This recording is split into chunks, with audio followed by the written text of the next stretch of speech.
إسرائيل اذكروا نعمتي التي أنعمت عليكم وأوفوا بعهدي أوف بعهدكم وإياي فارهبون۔ سورہ بقرہ کی آیت نمبر 40 ہم پڑھ رہے تھے۔ دو نشستیں ہماری اس پہ ہو چکی ہیں کہ اللہ تعالیٰ نے کون کون سی نعمتیں ان پر نازل کی، ایک نشست اس حوالے سے، اور دوسرا اللہ تعالیٰ نے ان سے کیا کیا وعدے لیے۔ دو باتیں بہت اہم ہیں آج کے سبق میں۔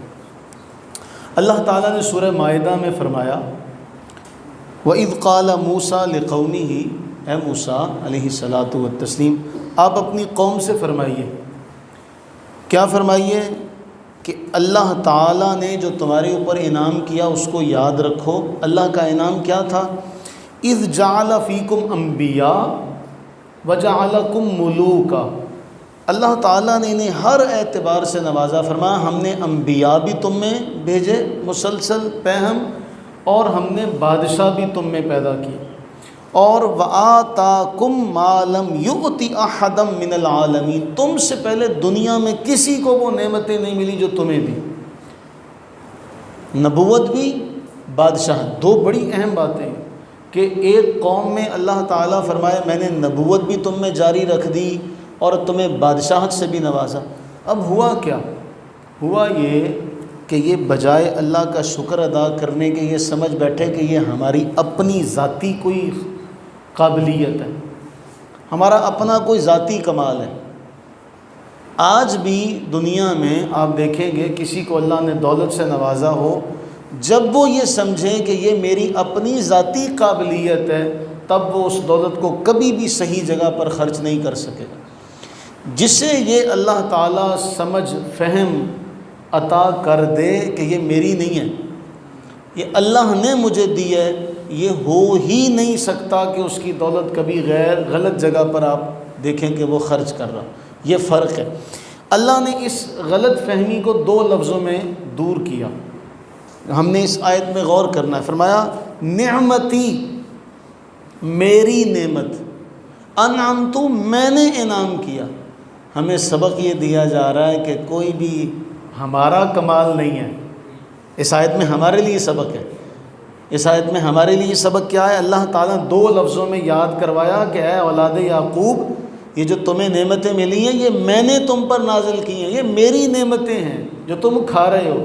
تو آج ہم یہ ذہن میں رکھیں، یہ جو ہم کھا پی رہے ہیں پہن رہے ہیں یہ ہمارا نہیں ہے، یہ اللہ نے عطا کیا ہے۔ جب ہمارے ذہن میں یہ آئے گا کہ ہم محنت سے جو مال کماتے ہیں یہ بھی ہمارا نہیں بلکہ اللہ کا ہے۔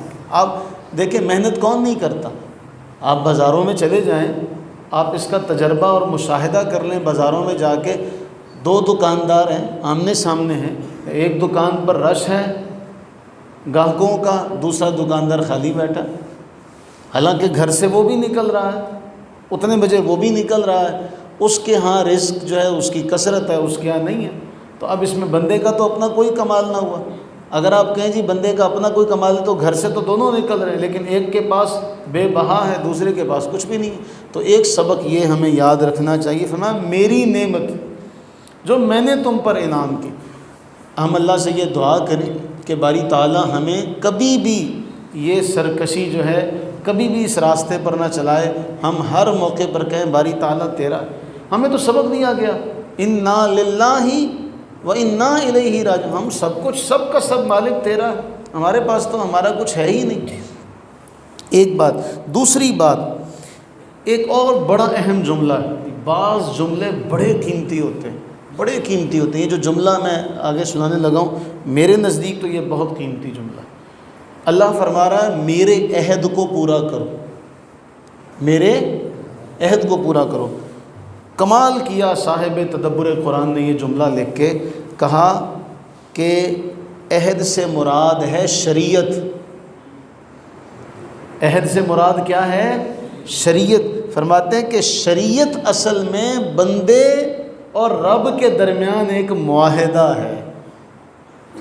شریعت جو ہے یہ بندوں کے درمیان اور رب کے درمیان ایک معاہدہ ہے، اور یہ معاہدہ اصل میں اللہ کا بہت بڑا انعام ہے یہ معاہدہ اللہ کا۔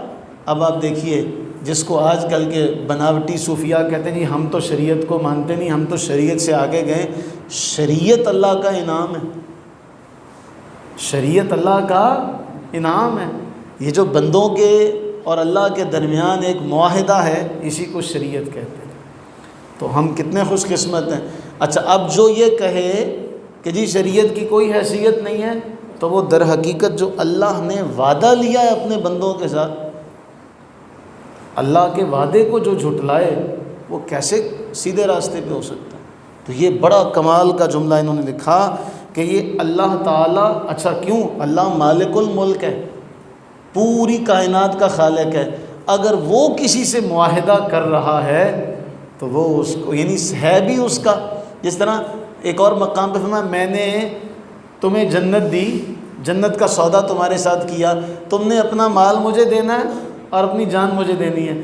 بھئی سادہ سا اس کا معاملہ سمجھیں کہ جان بھی اللہ نے ہمیں دی، مال بھی اللہ نے ہمیں دیا۔ کیسا مالک ہے، ہمیں دے کے کہتا ہے مجھ سے سودا کر لو، ہمیں دے کے کہتا ہے مجھ سے سودا کر لو، اس سے اعلیٰ تمہیں دے دوں گا۔ یہ ہے اوفوا بعہدی اوفی بعہدکم۔ اب آخری بات، آپ کو یاد ہوگا ہم نے آخری سبق میں پڑھا تھا اللہ تعالیٰ نے جو بہت سارے عہد ان سے لیے، ان میں ایک عہد یہ بھی تھا کہ رسول اللہ صلی اللہ علیہ وسلم پر ایمان لاؤ گے، اور یہ قرآن کریم میں بھی موجود ہے۔ قرآن کریم میں سورہ اعراف میں اللہ نے بڑا واضح طور پر فرمایا کہ یہ لوگ اس رسول کی پیروی کرتے ہیں جو نبی بھی ہے، اور ایسا نبی ہے جو امی ہے۔ امی کی بحث انشاءاللہ آگے چل کے ہم کریں گے۔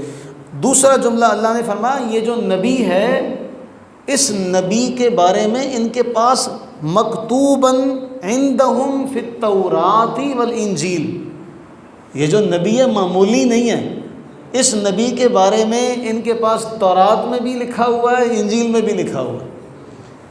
یعنی قرآن نے یہ گواہی دے دی کہ یہ جو نبی ہے آخر الزمان نبی سرور عالم صلی اللہ علیہ حبیبہ دائماً ابدا، اس کے بارے، اس شخصیت کے بارے، اس ہستی کے بارے یہ لوگ ناواقف نہیں ہیں، ان کے پاس ان کی تورات اور انجیل میں لکھا ہوا ہے۔